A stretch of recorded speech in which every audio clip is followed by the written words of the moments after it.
Herkese merhabalar. Filiz'in Mutfağı YouTube kanalıma hoş geldiniz değerli takipçilerim. Bugün sizlere öyle lezzetli bir tencere yemeği hazırladım ki inanın biz lezzetini doyamadık. Buyurun yapımına başlayalım. Öncelikle köftesini hazırlıyoruz. Bir tane soğanı rendenin ince tarafıyla rendeledim ve acı suyunu sıktım. Köftemizi ekliyorum. Baharat olarak tuz, kırmızı toz biber, karabiber ve kimyon kullandım. Bir tane yumurta ekliyorum. 3 yemek kaşığı dolusu galeta unu ilave ediyorum. Çeyrek demet maydanoz kıydım. Maydanozu ince ince kıymanızı tavsiye ediyorum arkadaşlar.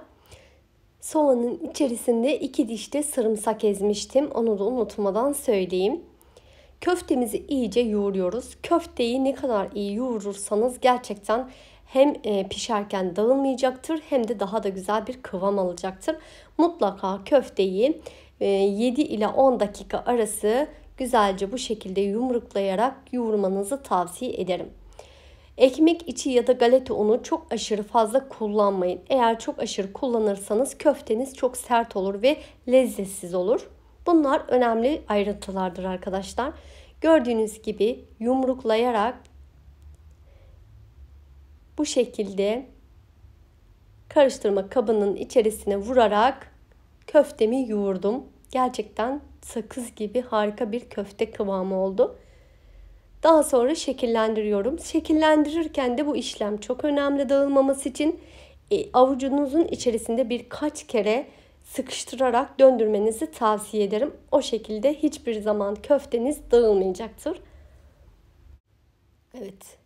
Bu şekilde birkaç kere sıkıştırıyorum. Daha sonra yuvarlıyorum. Ben şeklini bu şekilde verdim bugün. Dilerseniz benim her zaman yemeklerde kullandığım köfte tarifimdir arkadaşlar. İnanılmaz güzel olur. Kıvamı da çok güzeldir. Mutlaka bu köfte tarifini her türlü yemeğinizde kullanabilirsiniz. İnanın çok lezzetlidir.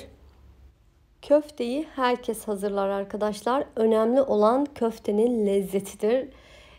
Kuru olmaması, lezzeti gerçekten çok önemlidir. Bu da kıvamından geçer. Mutlaka bu tarifimi yapıp deneyin. Bütün köftelerimi şekillendirdim. Yarım kilo kıyma kullandım. Gördüğünüz gibi gayet de bereketli çıktı.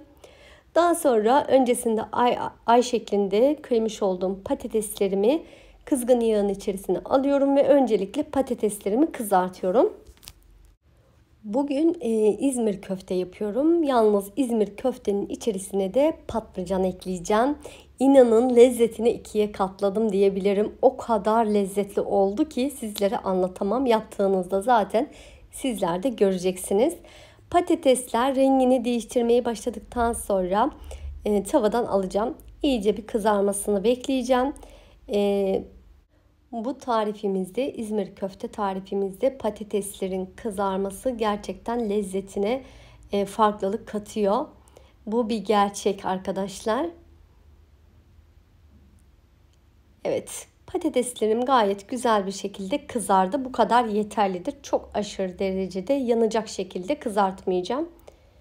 Çünkü pişeceği için bu kadar yeterlidir. Tavadan alıyorum. Havlu peçete kullandığım tepsiye kızartmış olduğum köfteleri, patatesleri alıyorum ve fazla yağını orada süzdürüyorum.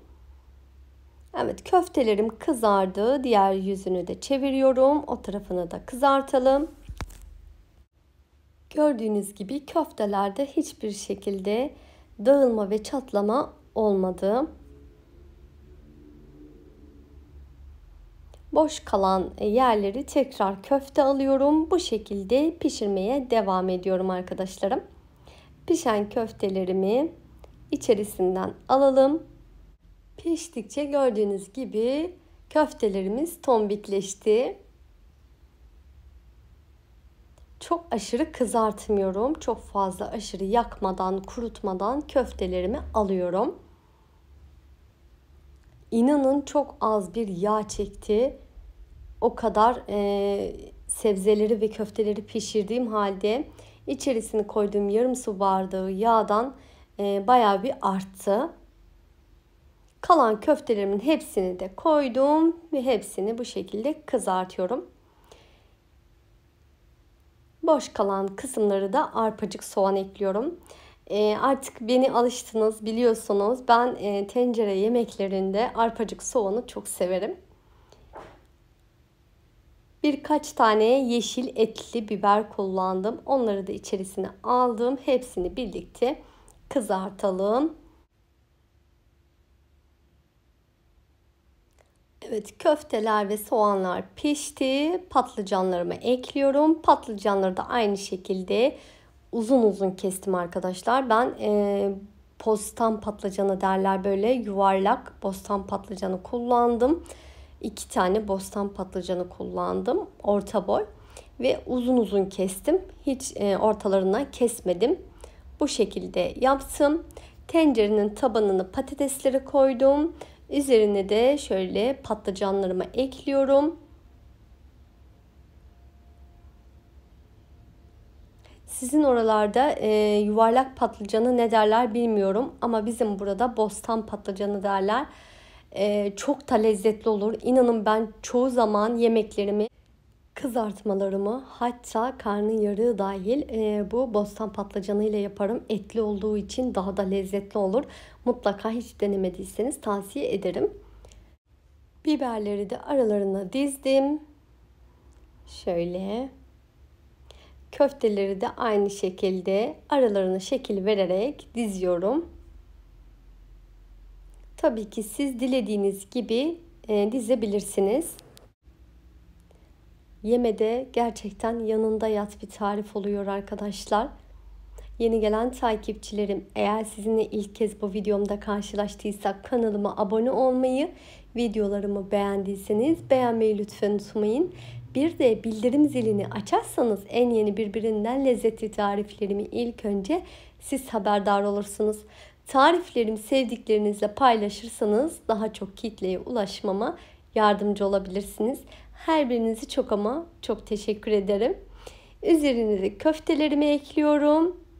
Arpacık soğanları kenarına koydum.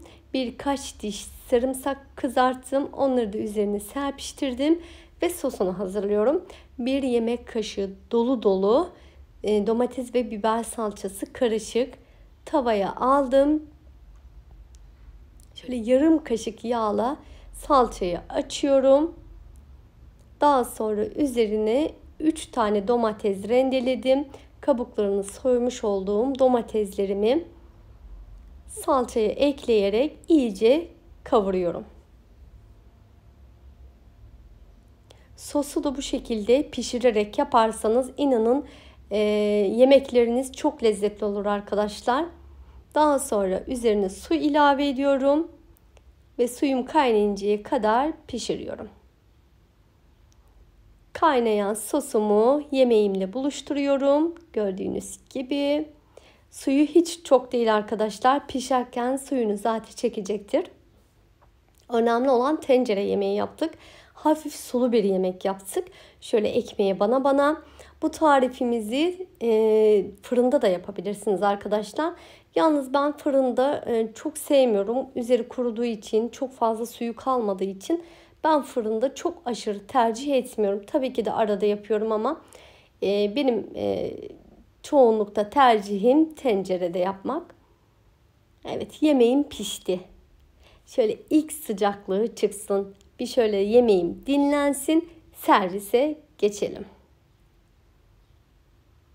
Umarım videomu izlerken sıkılmadan keyif alarak izlemişsinizdir. Elimden geldiğince tüm detaylarını verdim. Eğer aklınıza takılan herhangi bir sorunuz olursa da yorum kısmından sizlere yardımcı olabilirim.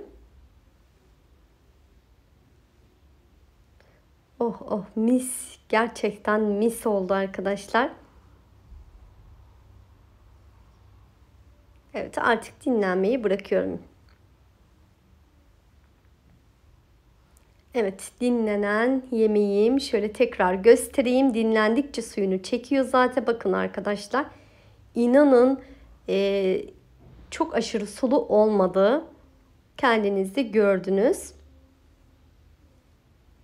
Şöyle servis alarak da yemeğimi sizlerle paylaşayım.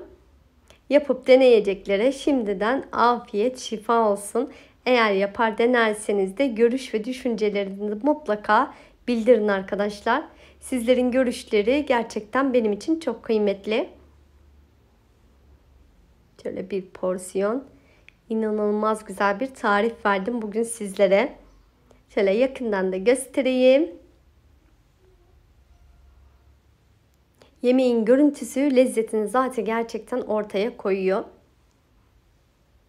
Çatalla da sizlere iç dokusunu göstereyim. Arpacık soğanlar lokum gibi oldu. Köftelerim de aynı şekilde dağılmadan nefis bir köfte oldu. Köftemi bölerek de sizlere iç dokusunu da göstereyim. Sulu sulu içi. Şöyle.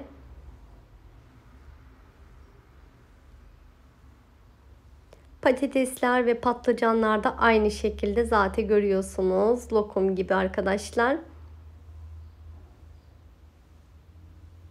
Evet. Bugünlükte bu güzel tarifimi sizlerle paylaştım. Bir videomu daha eşlik ettiğiniz için çok ama çok teşekkür ediyorum. Yepyeni bomba gibi tariflerde görüşmek üzere. Kendinize çok iyi bakın. Sağlıkla kalın. Hoşça kalın.